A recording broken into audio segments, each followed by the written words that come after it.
I was never okay with myself as a human being growing up as a child. I was never okay with who I was. I was never okay with how people treated me.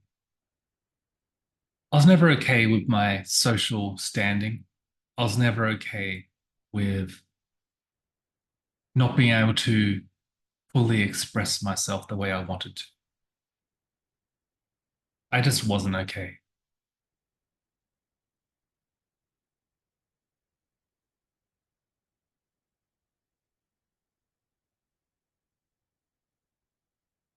Being a human is really hard. It's laden with all these challenges and difficulties.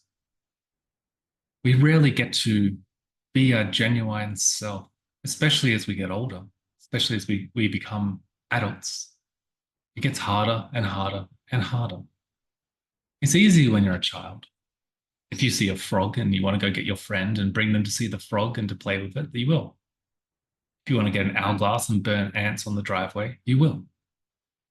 If you want to steal the neighbor's ball out of their yard, you probably will. Kids are exactly as human beings were always meant to be. They're just not as learned, not as wise. We enforce all these boundaries because we are terrified of the true human nature. We're terrified of what we are. And until we accept the complete aspect of what we are, we're always going to perpetuate righteousness. We're always going to perpetuate the forcing of morality onto others, the restrictions of human expression. And in this is the greatest evil of mankind. This is how humanity perpetuates evil, the evil within, the evil that hides behind morality and doing good and forcing that good upon others. All of the wars of the world, all of the religious dominance, the colonization, the creating of subservient working classes, all of the people who perpetuate these ideas, all these people who put it out into the world have a sense of righteousness, a sense of morality. They believe they are creating order. They believe they are looking after their families. They believe they are perpetuating God. They believe that they are the upholders of justice. These are those who perpetuate the evil in the world. I know what you're thinking, but if we didn't have police, if we didn't have prisoners, then we would have criminals running riot in the streets. We would have people stabbing and murdering. There'll be no justice. This is the true essence of human nature while it is finding equilibrium and balance with itself. If you want to know more about this, look at the Australian Aborigines. Now, they were inherently tribal. They were all one race, but they still divided themselves into many hundreds of micronations. Each of those micronations had borders and boundaries. They had their own unique cultural practices. They had their own rituals.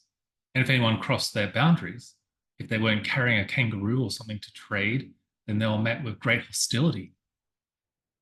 They defended their borders. They picked up spears and they killed. This is human nature. We want our space with our own people. We want to defend it. This is nature.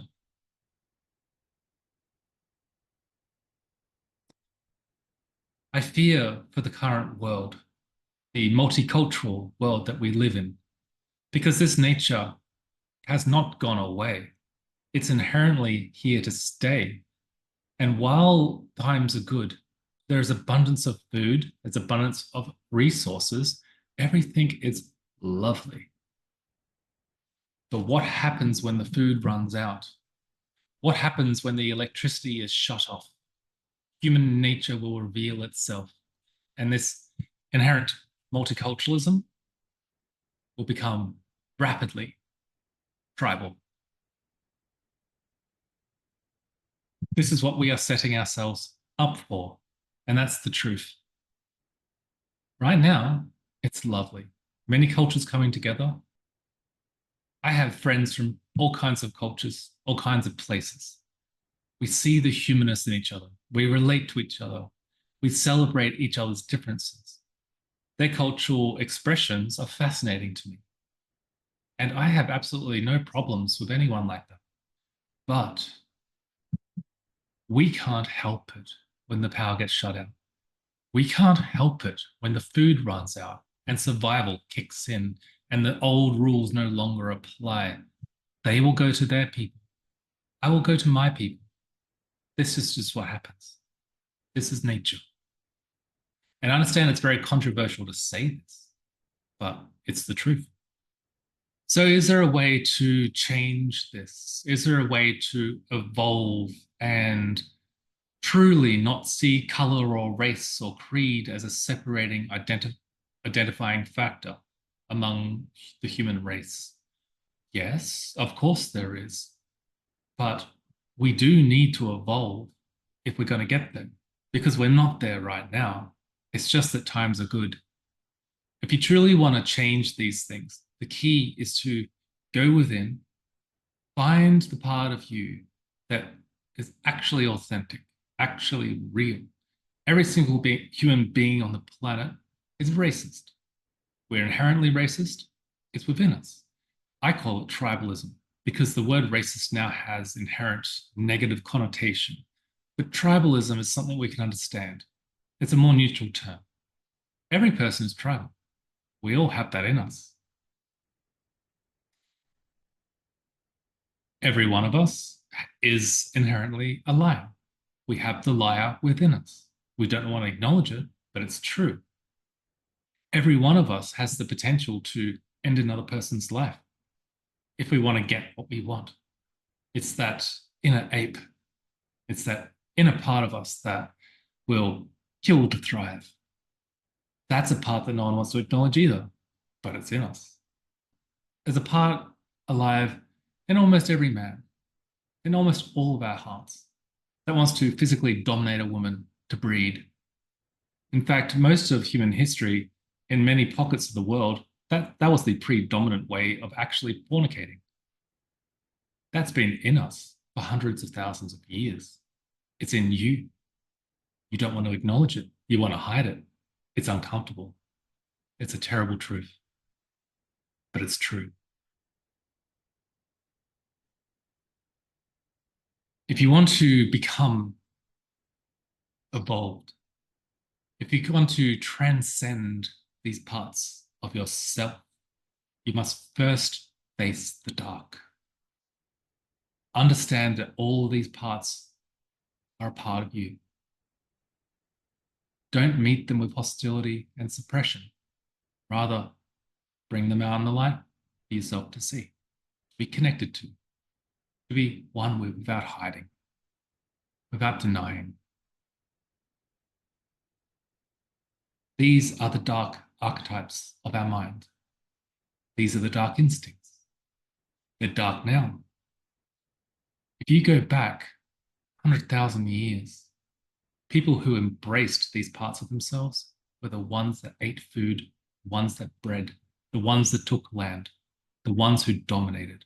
They were the beasts. Not every tribe was like this, but it's an inherent truth. This is the inner Neanderthal. This is the wild man.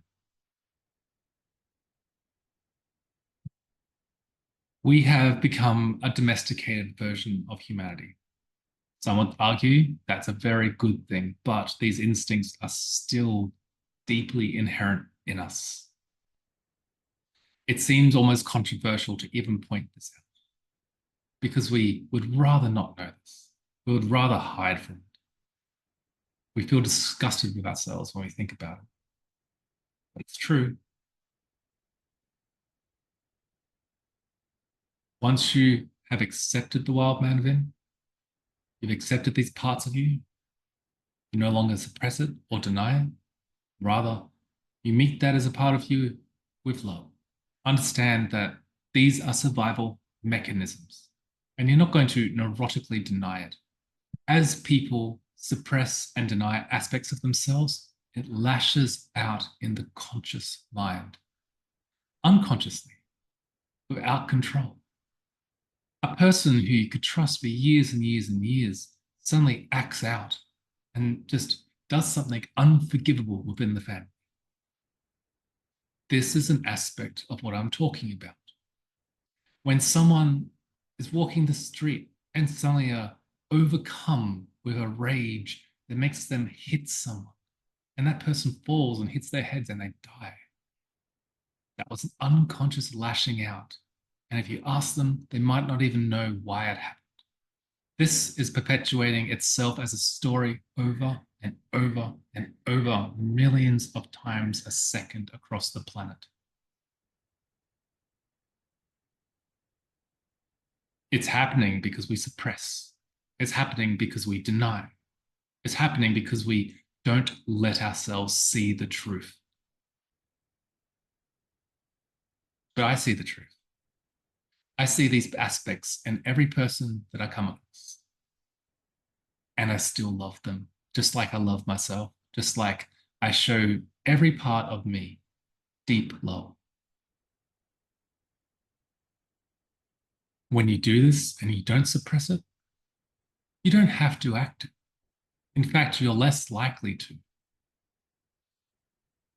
You just see yourself as a whole being, flaws and all, good and bad, light and dark. This mentality is often too dangerous for most, too scary, it's too confronting. But this is the process of becoming whole. And if you are feeling strong enough, stable enough, conscious enough,